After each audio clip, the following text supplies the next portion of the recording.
నా ప్రియ మిత్రుడారా, కీర్తనల గ్రంథం 92:1 మనం చదువుకుందాం. యెహోవాను స్తుతించుట మంచిది. It is good to worship to God. దేవుడు ఈ యొక్క సర్వమును చేసినప్పుడు ఆయన అన్న ముఖ్యమైన మాట ఏంటంటే మంచిది, మంచిది, మంచిది. దేవుడు అన్నిటినీ కూడా మంచిది, మంచిది, మంచిదని చేశాడు. ఈ రోజున నీవు నేను కూడా అదే విధంగా పలకాలేటో తెలుసా? యెహోవాను స్తుతించుట మంచిది అని. 10 మంది కుష్ఠరోగులు ఉన్నారు. వారు యేసయ్య యొద్దకు వచ్చారు. ఎందుకని? స్వస్థత పొందుకోవాలని. యేసు ప్రభు వెళ్ళమంటాడు. వెళుతా ఉండగా ఒక వ్యక్తికి అతనికి స్వస్థత కలుగుట చూసుకొని, స్వస్థత కలిగిందని, ఇదిగో మార్పు కలిగిందని, కార్యము కలిగిందని అతడు యేసు ప్రభుని మర్చిపోకుండా ఆయన చెంతకు వచ్చేసి ఆయనను గణపరిచాడట. అతను అనుకున్నాడు స్వస్థత పడిన వెంటనే ఇప్పుడు యేసయ్యను గణపరచుట మంచిది, యేసయ్యను స్తుతించుట మంచిది, యేసయ్యను ఈ విధముగా స్తుతి చేయుట మంచిది. యేసు ప్రభు ఇప్పుడు అంటాడు ఏంటో తెలుసా? ఇతను వచ్చాడు, మిగతా వాళ్ళు ఎక్కడా అని ఆయన అంటాడు. అంటే ఈ ఒక్క వ్యక్తికి మాత్రమే ఏముందంటే కృతజ్ఞత భావం ఉంది. ఈ రోజున ప్రభునందు ప్రియ దేవుని బిడ్డలారా, నీకు నాకు దేవుడు ఎన్నో కార్యాలు చేస్తున్నాడు, ఎన్నో అద్భుతాలు చేస్తున్నాడు. రాత్రి వేళ పరుండినప్పుడు ఏ భయము రాకుండా చూస్తున్నాడు. పగటి వేళ ఏ బాణముకైనను సరే ఏ భయం రాకుండా చూస్తున్నాడు. సాతానుడు వేస్తున్న చిచ్చుల నుంచి మనలను ధైర్యపరుస్తూ మనలను తప్పిస్తూ ఉన్నాడు. సాతాను పెట్టేటువంటి వలల్లో నుంచి దేవుడు ప్రతి సమయంలో తప్పిస్తానే ఉన్నాడు. ఈ రోజున దేవునికి ఏం చెల్లిస్తున్నాం? మనకు కార్యం జరుగుతున్నాయి, అన్నీ జరుగుతున్న సిచ్యువేషన్లో ఈ సమయమున యెహోవాను గణపరచుట మంచిదని, ఈ సమయంలో యెహోవాను స్తుతించుట మంచిదని, ఈ సమయంలో యెహోవాకు ప్రార్థన చేయటం మంచిదని ఎప్పుడైనా ఆలోచన చేసావా? ఎంతసేపు నాకు కలిగింది, నా కష్టం అనుకుంటున్నావే తప్ప ఇది దేవుని ద్వారా కలిగిందని ఎప్పుడైనా ఆలోచన చేసావా? నేను పడుకున్నవాడిని ఉదయమున లేచాను అనంటే ఇది దేవుని యొక్క కృపే, దేవుని యొక్క కాపుదలే, దేవుని యొక్క నీడే, దేవుని యొక్క ఆశ్రయమే అని ఎప్పుడైనా గ్రహించావా?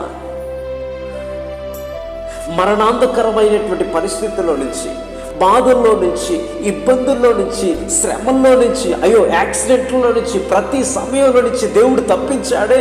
ఆ తప్పించినటువంటి నీవు ఏం చేస్తున్నావు? దేవుడు అన్ని విషయాల్లో కూడా తప్పించాడు.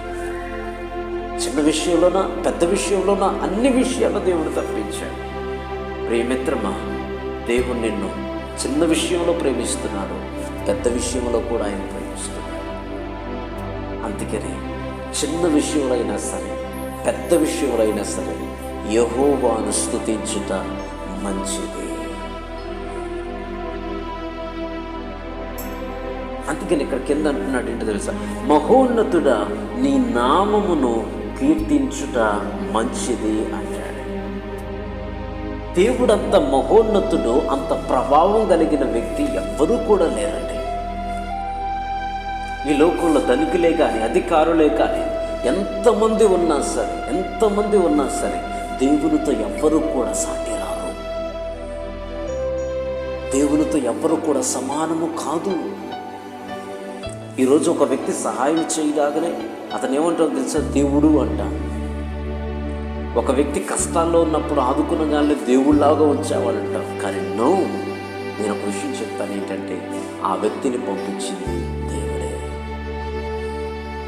నా కష్టాలు పాలైపోయా, ఆ సిచ్యువేషన్లో దేవుడు ఒక వ్యక్తిని పంపించి నీకు సహాయం చేశాడు.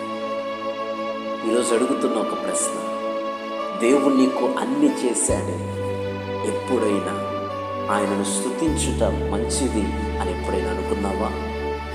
ఆయన నామమును గొప్ప చేయుట మంచిదని ఎప్పుడైనా అనుకున్నావా? ఇదిగో ఆయన మహోన్నతుడు, ఇదిగో ఆయన సర్వశక్తిమంతుడు, ఇదిగో ఆయన జీవాధిపతి అయిన దేవుడు అని ఎప్పుడైనా దేవుని స్తుతించావా? అందుకని కింద అంటున్నాడు కదా, ఉదయమున నీ కృపను, ప్రతి రాత్రి నీ విశ్వాస్యతను 10 తంతుల స్వరమండలముతోనూ గంభీర ధ్వని గల సితారుతోనూ ప్రచురించుట మంచిది అని అంటాడు. దావీదు భక్తుడు చాలా శ్రేష్టంగా చెప్తున్నాడండి. ఏంటో తెలుసా? ఉదయమున రాత్రి కాలములో కూడా. ఈ రోజున మన ఉదయకాలం ఒకటే చేస్తున్నాం, కానీ ఆ కాలంలో రాత్రి కాలంలో కూడా చేసేవాళ్ళు ఉన్నారు. ఉదయకాలమున చేసేది దేవునికి ఎంతగానో మహిమకరంగా ఉంటుంది. రాత్రి కాలం కూడా చేసేది దేవునికి ఎంతగానో మహిమకరంగా ఉంటుంది. ప్రతి ఉదయ సాయంత్రములు స్తుతికి యోగ్యములట. ఈరోజు ఎన్నిసార్లు దేవుని మహిమపరుస్తున్నాం. ఆయన ఇంకోటి కూడా అంటాడు, గంభీరమైన స్వరముతో అంటే అతనుకున్న శక్తి అంతా కూడా దేనికోసం దారపోస్తున్నాడంటే, దేనికోసం ఉపయోగిస్తున్నాడంటే దేవుణ్ణి మహిమపరచడం కోసమే. ఏమంటే ఒక విషయం చెప్తాను, ఏంటంటే యెహోవాను స్తుతించుట మంచిది, మహోన్నతుడా అని ఆయన నామమును కీర్తించుట మంచిది.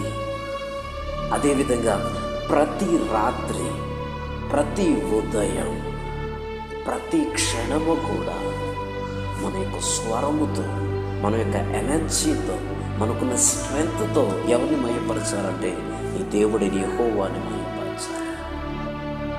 ప్రియమైన దేవుని బిడ్డలారా, నీకు శక్తినిచ్చింది నీ కుటుంబాన్ని కట్టుకొనడానికి, నీకు శక్తినిచ్చింది దాని కొరకు దీని కొరకు ప్రయాసపడడానికి, నీకు శక్తినిచ్చింది అలా చేయడానికి ఇలా చేయడానికి కాదు, కానీ నీకు శక్తినిచ్చింది ఎందుకన్నా తెలుసా? దేవుని మహిమపరచడానికి. కనీసం కొన్నిసార్లు తినడానికి కూడా ఆహారం లేదండి. అటువంటి పరిస్థితుల్లో చాలామంది కూడా ఉన్నారు. ఆ పరిస్థితుల్లో ఉండి కూడా ఒక గ్లాసు నీళ్లు దొరికినప్పుడు, లేదా ఒక ప్లేట్ అన్నం దొరికినప్పుడు వారు ఎంతగా దేవునికి కృతజ్ఞతాస్తుతులు చెల్లిస్తారో తెలుసా? ఎంత విశ్వాసమో చూడండి. మన దగ్గర అన్నీ అవైలబుల్గా ఉన్నప్పుడు దేవుడు గుర్తుకురాడు. మనం సంతోషంగా ఉన్నప్పుడు దేవుడు గుర్తుకురాడు. మన దగ్గర ఏమీ లేవు చూసారా, అప్పుడు దేవుడు గుర్తుకొస్తాడు. కానీ కొంతమంది అయితే అలా కాదండి. వారికి ఉన్నప్పుడు కూడా దేవుని మహిమపరుస్తారు, వారికి లేనప్పుడు కూడా దేవుని మహిమపరుస్తారు. వారికి అన్నం ఉన్నప్పుడు, సమృద్ధిగా ఉన్నప్పుడు దేవుని మహిమపరుస్తారు. సమృద్ధిగా లేకపోయినా ఒక ప్లేట్ అన్నం ఉన్నా, కొంచెం అన్నం ఉన్నా, కొంచెం భోజనం ఉన్నా, కొంచెం ఆహారం ఉన్నా, దానితో దేవుని మహిమపరుస్తారు. It's a faith. వారి యొక్క ఫెయిత్ చెప్తుంది ఏంటంటే వర్షిప్ గాడ్. వారి యొక్క హార్ట్ చెప్తున్న మాట ఏంటంటే వర్షిప్ గాడ్. వారి యొక్క మైండ్ చెప్తున్న మాట ఏంటంటే వర్షిప్ గాడ్. వారి యొక్క శరీరం, వారి యొక్క ఆత్మ వారిని ప్రోత్సహిస్తుంది ఏంటంటే just worship God for everything. అన్ని విషయంలో దేవుని మహిమపరచు, దేవుని కనపరచు, దేవునికి కృతజ్ఞత పూర్వకంగా ఉండవు. దేవుడు ఇంకనూ కూడా ఊహించలేనటువంటి మలుపు తిప్పి, ఊహించలేనటువంటి ఆశీర్వాదాన్ని నీకు నాకు కూడా దయచేయడానికి ఆయన తోడ్పడతాడు. ఏమని ఒక విషయం చెప్తాను, ఆలోచించి.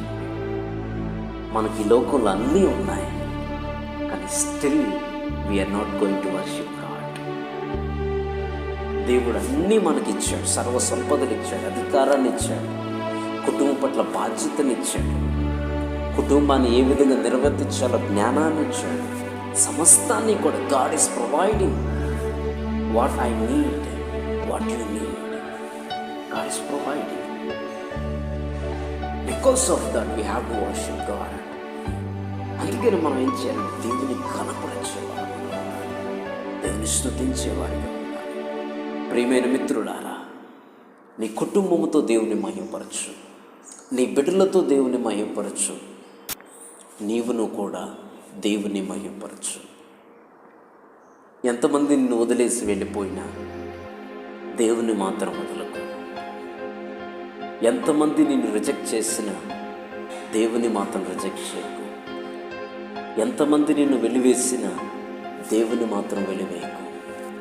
ఎంతమంది నిన్ను కించపరిచినా దేవుని మాత్రం కించపరచుకు. ఎంతమంది నిన్ను అబద్ధపు మాటలు చెప్పినా దేవుని దృష్టిలో ఎన్నడనూ కూడా అబద్ధమాడకు. ఫైనాన్షియల్ ఒకవేళ అప్పుల బాధలుగా ఏమైనా స్ట్రగుల్ అవుతున్నావా, లేదంటే ఏదైనా తెలియని బాధల్లో ఉన్నావా, అయ్యో దేవా ఏంటి ప్రభువా నాకు ఈ పరిస్థితి అన్నట్టు సిచ్యువేషన్లో ఉండిపోయావా, దేవుడు చెప్తున్నాడు ఏంటో తెలుసా, నెవర్ గివ్ అప్. దేనికి కూడా కాంప్రమైజ్ అవ్వద్దు. అన్ని విషయములందు, శ్రమ యందు, లేమి యందు, కష్టమందు, బాధ యందు, సంతోషమందు దేవుని కనపరచాలట. దేవుని కనపరిస్తే దేవుడు మనకి ఇంకా తోడుగా ఉంటాడు, ఇంకా ఆశీర్వదిస్తాడు, ఇంకా ఆత్మీయ జీవితమైన ఆశీర్వాదాలు దేవుడు దయచేస్తాడు. God will improve your blessing, God will provide your blessing, God will lead into the blessing. That is the kingdom of God. The biggest blessing ఏంటో తెలుసా? దేవుడు మనలను ఆ యొక్క రాజ్యములోనికి తోడుకొని పోవడం. నేను చెప్తున్నాను టుడే ఏంటంటే, your tears will going to wipe. నీ యొక్క కన్నీళ్ళు తొడవబోతున్నాడు. God is going to give the protection. దేవుడు నీకు కాపుదల ఇవ్వబోతున్నాడు. God is going to give everything. దేవుడు అన్నీ కూడా నీకు ఇవ్వాలనుకుంటున్నాడు. కాబట్టి ఆయన ఎదుగు వస్తావా? ఈరోజు ఆయనను మహిమపరుస్తావా? ఆయనను గణపరుస్తావా? I promise you my friend, ఆయనను గణపరచిన వాడు ఓడిపోయినట్లుగా ఎక్కడ కూడా రాయబడలేదు. నేను ఎందుకని దేవుని మహిమపరుస్తున్నా అంటే, దేవుడు నా కొరకు నా ప్రాణం పోయే అంత సిచ్యువేషన్లో ఉన్నప్పుడు దేవుడు నన్ను రక్షించాడు. నువ్వెందుకని దేవుని మహిమపరుస్తున్నావు? నా కొరకు ఆయన ప్రాణం పెట్టాడు. నా ప్రాణాన్ని రక్షించి తన ప్రాణాన్ని పణంగా పెట్టి నా కొరకు కల్వరి శిలువలో బలియాగలిగాడు. కాబట్టి దాన్ని దృష్టిలో ఉంచుకొని దేవునికి ఎల్లప్పుడూ కూడా కృతజ్ఞతాస్తుతులు చెల్లిస్తూ దేవుని మహిమపరిచి దేవుని కనపరచాలని అందరినీ కూడా కోరుతూ చిన్న ప్రార్థన చేస్తున్నాను. మహాపరిశుద్ధుడు అయిన తండ్రి, ప్రేమ కలిగిన మా తండ్రి, దేవాలయ ఈ సమయంలో ప్రత్యేకంగా మేము ప్రార్థన చేస్తున్నాం ప్రభు. అయ్యా, నీవిచ్చిన కృప, నీవిచ్చిన ఆశీర్వాదం, నీవిచ్చిన నెమ్మది, నీవిచ్చిన శాంతి ప్రభు నీ బిడ్డలకు కావలసింది ఆ విధంగా దయచేసినందుకు నీకు స్తోత్రాలు. ఇదిగో నాయన, మాకు ఏమైతే కావాలన్నీ కూడా ఇస్తున్నాం తండ్రి. దాన్ని బట్టి నేను స్తుతించే మనస్సు దయచే, నిన్ను గణపరిచే మనస్సు దయచే, నీ కొరకు ఒక కార్యము చేసే మనస్సు దయచే, నీకు ఏమైనా ఇవ్వడానికి ముందుకు వచ్చే గొప్ప భాగ్యాన్ని నేను మాకు మా అందరికీ కూడా దయచేయండి. యేసు క్రీస్తు నామములో అడుగుచున్నాం తండ్రి, ఆమేన్. అందరికీ వందనాలు. Thank you so much.